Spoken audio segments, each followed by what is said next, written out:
हाँ, BCom second year Hindi medium के छात्रों, इनकम फ्रॉम हाउस प्रॉपर्टी के अंतर्गत आज के वीडियो लेक्चर में आपका फिर से स्वागत है। आज मैं लेकर के आया हूँ आपके लिए एक ऐसा गणित जो आसान भी है और थोड़ा सा बड़ा भी है, लेकिन टिपिकल नहीं है। और मुख्य बात इस न्यूमेरिकल प्रॉब्लम की यह है कि इसमें एक बार फिर से आपको एनुअल वैल्यू निकालने के लिए जो ट्रेडिशनल फार्मूला है जिसमें सारी प्रकार की वैल्यू दी हुई है वो वाला है गणित है, जिसकी पूरा डिक्टेट किया हुआ व्हाइट बोर्ड पे कि compute income from house property of mister Lalit from the following detail for the assessment year 2020-21 particular house 1, house 2, house 3, house 4। इसका मीनिंग ये है कि मिस्टर ललित की आपको इनकम फ्रॉम हाउस प्रॉपर्टी निकालनी है जो 4 मकानों का स्वामी है।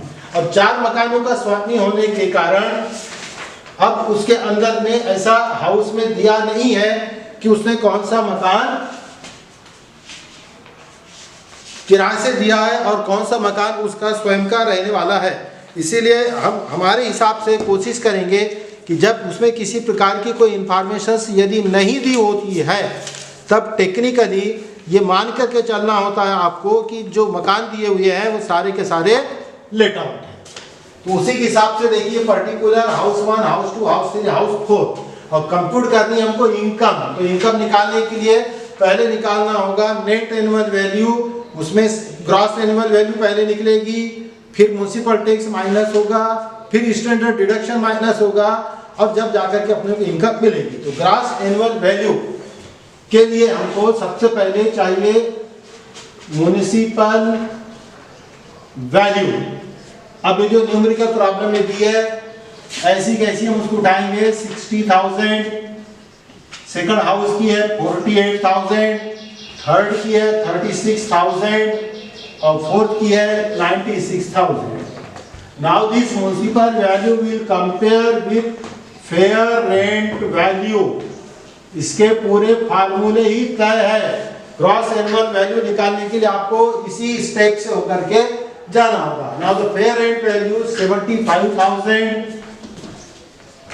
then 60,000, then 45,000 and then 1,16,000। ये दोनों को हम तुरंत इमीडिएटली करेंगे बंद, क्योंकि हमको इसके बाद की स्टेप में लिखना है विच इज मोर। मतलब पहले ये दोनों कंपेयर होंगे।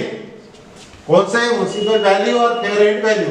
इन दोनों में से जिसकी वैल्यू ज्यादा है वो आगे बढ़ेगी। तो हाउस फर्स्ट 60, 75, मोर कौन सा है 75, यहां आएगा 75। ऐसा रूल नहीं है कि फेयर रेंट आएगा कि म्युनिसिपल आएगा, दोनों में से कोई भी वैल्यू आएगी जो बड़ी है। इसीलिए ये नहीं सोचना कि सर आपने 60 और 75 में फेयर रेंट थी इसीलिए फेयर रेंट लिखे। क्या मैंने फेयर रेंट नहीं लिखा है, बल्कि इन दोनों में से जो ज्यादा है वो लिखा है।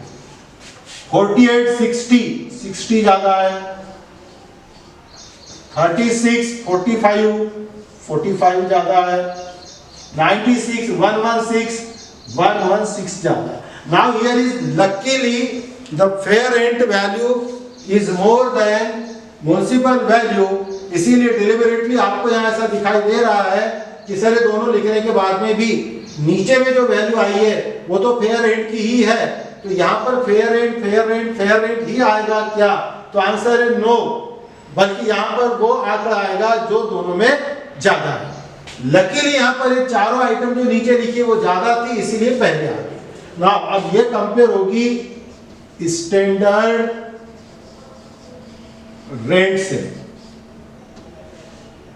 Now the standard rent is municipal value हो गई, फेयर रेंट हो गया। अब ये थर्ड नंबर पे स्टैंडर्ड रेट से कंपेयर होगा।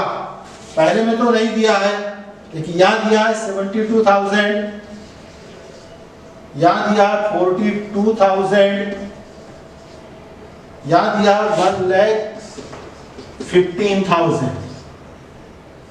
अगेन इसको क्लोज किया।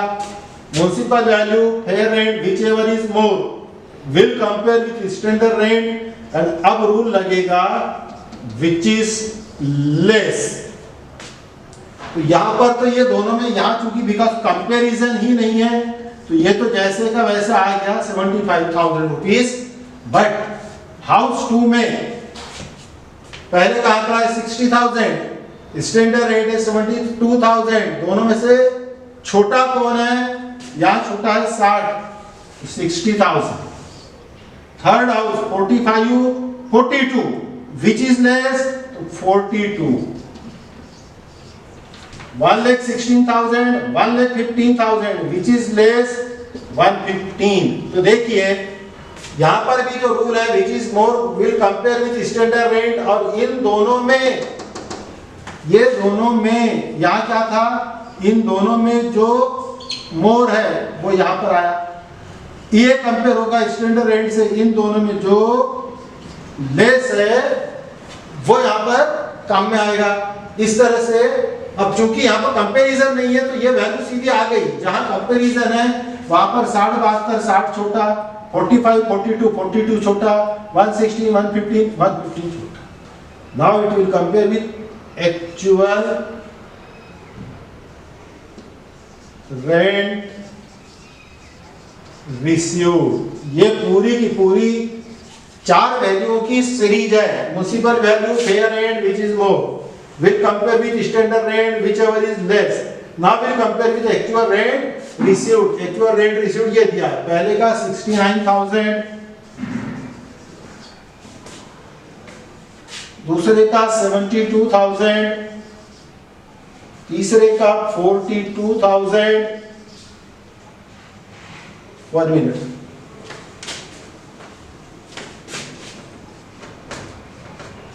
$69,54, then 40,000, then 1,20,000। ठीक है ना, फिर से बंद किए। अब टर्म आएगी विच इज मोर। ये दोनों में से जो ज्यादा था वो यहां आया, इन दोनों में से जो कम था वो यहाँ आया। अब फिर से इन दोनों का कंपैरिजन होगा विच एवर इज मोर। 75, 69 मोर कौन सा है? 75, तो 75 आया। 60, 54 मोर कौन सा है? 60,000, तो 60,000 आया। 42, 40 मोर कौन सा? 42, तो 42 आया। और यहाँ 115, 120 बड़ा कौन सा है? 120, तो ये 120 आया। Whichever is more. Now which is more is equal to gross annual value. This is the gross annual value. Now because the computation of income is required, तो हमको annual value तक रुकना नहीं है। अब यहाँ पर हम लिखेंगे less municipal tax 10% ईच, सबका 10% दिया हुआ है। अब ये जो म्युनिसिपल टैक्स 10% है ये ऑन म्युनिसिपल वैल्यू, हमेशा म्युनिसिपल वैल्यू पे कैलकुलेट होता है, इस अमाउंट पर नहीं। तो म्युनिसिपल वैल्यू कितनी है? पहले हाउस की 60 के 10% 6,000, 48 के 10% 4,800। Municipal value third house 36,000, 10% 3,600।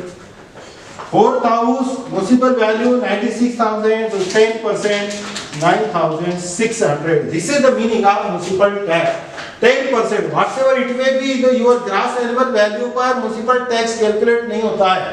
Municipal tax will calculate on the value of municipal value. तो ये म्युनिसिपल वैल्यू थी और ये म्युनिसिपल वैल्यू पे ये आया आपका टैक्स।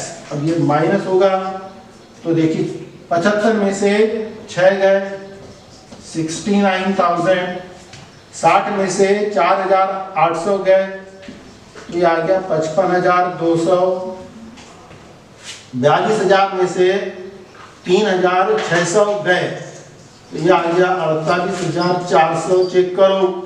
1,20,000 में से 9,600 गए तो ये आना चाहिए 1,10,400। ठीक है, 10 में से 6 गए 4, 9 में से 9 गए 0, 11 ओके। 10 में से 6 गए 4, 11 में से 3 गए 8। 1 मिनट, 48 नहीं, ये 38 आएगा यहाँ पर। ओके, देन 0 0, 10 में से 8 गए 2, 9 में से 4 गए 5, ठीक है, और 95 ठीक। This is the net annual value. Look here, net annual value is not the requirement. Requirement is computation of income. Therefore, less standard deduction 10% of net annual value. This is the compulsory rule. We have to deduct. अब net annual value यहाँ दिख रही है 69,000 के 30%, not 10. 30%. It is compulsory. So the 10% 6,900. So what would be the 30%? 0 0, 3 9 27 की 7 हासिल किया 2 3 6 18 और 2 20। यहाँ पर 3 0 0, 3 2 6, 3 5 15 की 5 हासिल किया 1, 3 5 15 1 16। यहाँ पर आएगा 3 0 0, 3 4 12 की 2 हासिल किया 1, 3 8 24 और 25 की 5 2, 3 3 9 2 11। एक स्टूडेंट मेरे पास में वीडियो रिकॉर्डिंग में बैठा हुआ है। मैं कोशिश करूंगा स्टूडेंट को बोलने की कि चेक कर ले कि एनुअल वैल्यू 30% जो आ रहा है स्टैंडर्ड डिडक्शंस, वो मैंने बरोबर कैलकुलेट किया है क्या। स्टूडेंट आप भी चेक कीजिए, कोई बड़ी बात नहीं है।